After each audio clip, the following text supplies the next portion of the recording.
Alright, BlueMagician here again, doing a Q&A session on Franz Bardon stuff. I'm on a roll here. Hold on, let me steady my phone. Okay. Oh, it was perfect. No. Okay. I think I just have to retake that one. Okay. Okay, good enough. I'm not going to do a retake. Thanks for your patience. So, Franz Bardon question and answer session, one in a series. I'm on a roll. I just want to finish all that backlog. I've kept people waiting long enough, 1 year. Next is Chronos Speaks, guy who I admire very much, very, very proficient in traditional astrology. Kudos and salute to you. And you're asking, how has your practice of emptiness of mind, also called void of mind, developed over the years? It's actually two questions. That's the first one. Let me answer that first. How has your practice of emptiness of mind, step one exercise in Bardon, developed over the years? When I started out 15 years ago, and for a large part of my 20s, I knew it was a good exercise, but I didn't understand it back then the way I understand it now. Fair enough, eh? I would just sit down in my chair whenever I could to and just close my eyes and do the exercises. As stated in the book by Bardon, as explained a little bit further by Ron Clark in a Bardon Companion on his website. Tried to approach it from many different angles. All I could say is I kept at it, and I did it for many years, sometimes taking breaks for a couple months because I was just like, okay, I don't know, what is this about? And not making any progress, it's so hard and so on. These are tough exercises, but they're oh so important and oh so misunderstood. I've said it in answer to an earlier question. There is a misconception in many students, including myself back then, that you have to get really good at this exercise right away, step one. But that's not how it works for most people. I don't think so. So this question is really good because it says, how has it developed in you over the years? And that's important because Bardon says this exercise, you should keep it in your exercise repertoire. You need to deepen your experience. It starts out with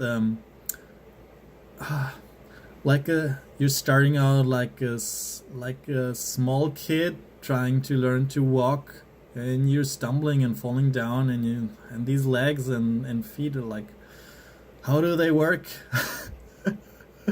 I'm newly embodied here in this body, and it's weird. I have to get used to it, you know?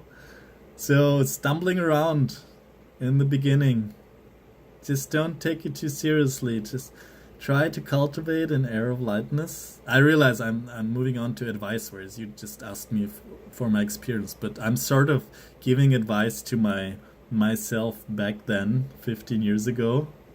So that's why I'm now in this advice mode. So if there was one piece of advice I might have given myself back then, is just take it a little bit easier, be more relaxed. Take it serious, but don't let yourself become too enmeshed in seriousness and heaviness. Do it with a little lightness in your being. Just keep at it. It's a fun thing. You can do it while waiting on the bus, if you want to, or before bed. It's great because it calms down the mind. Yeah, let's move on to the next question, which is very related, and I can see that you, Chronos Speaks, already have have a good measure of what this exercise is about. I don't think that Bardon explicitly mentions the connection between Emptiness of Mind and Akasha, but at some point, if you progress through the book, you will realize Emptiness of Mind is one primordial exercise for deepening your experience and connection with the Akasha and being able to alchemically separate this layer of being from the other layers that you are in this lifetime as a human, in a human body with human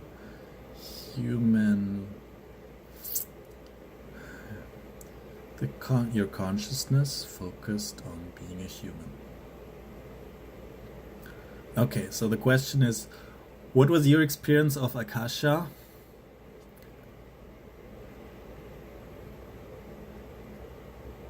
Okay, that's pretty broadly, like, do you mean like 15 years ago, or do you mean now? 15 years ago, it was a pretty hazy concept, yeah. I couldn't really grasp it. I have a very deep understanding now of it compared to back then. Yeah, I'm not sure what else to say. Akasha. How would you characterize it? Characterize Akasha? It is the emptiness between things. Everything in form, in existence, is 99.999 some more nines empty space. And this is a strong analogy of the Akasha. It is using another analogy, it is the canvas of consciousness that all impressions, mental, astral, physical, are painted upon. That is my conception of the Akasha.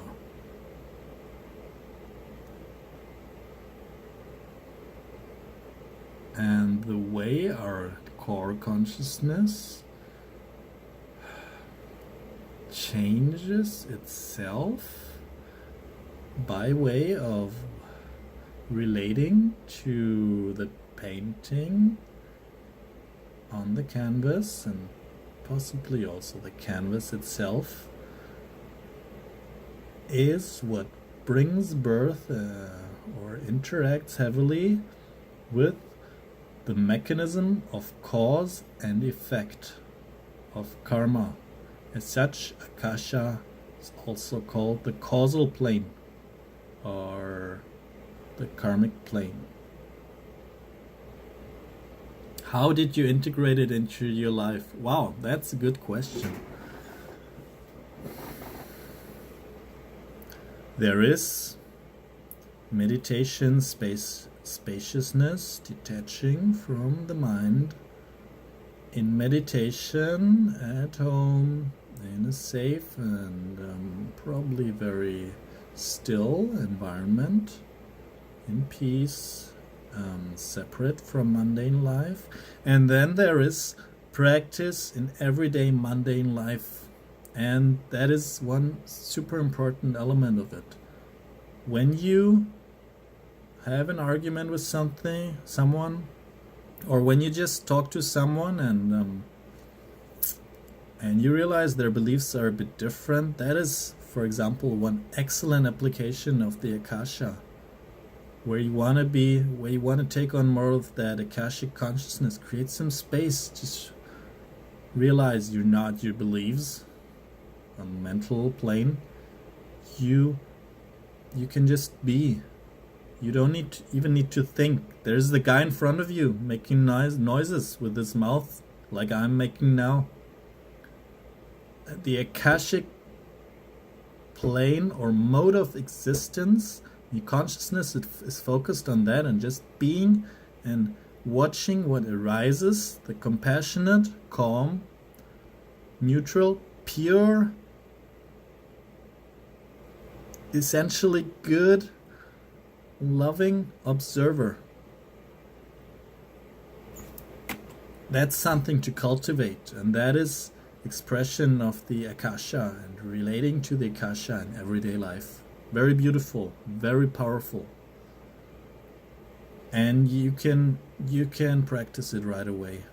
I'm not saying you, Kronos Speaks.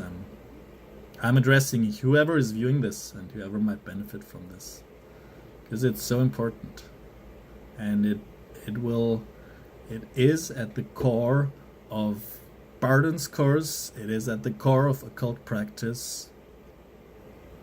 It is where mastery, transcendence is achieved over all the lower planes.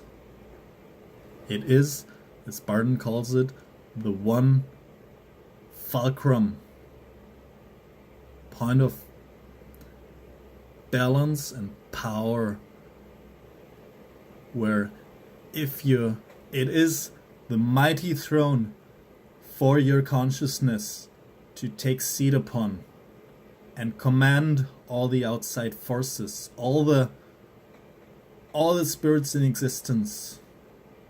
If you know how to rightfully take your seat on that throne that was made for you and that is always there for you to access. Wow, powerful message. And that is answering your question to some extent, yeah. Some musings from my side. Very good questions. Evoked a lot of strong feelings in me. Some very good thoughts coming out. I'm not saying this to strengthen my ego. It's just I've enjoyed giving this talk, answering that question, and just listening to myself, really, like the stuff coming through here. That is just all I can do is just step aside with my ego and let it come through. Beautiful. Thanks for asking that question. Thank you very much, and thanks for listening.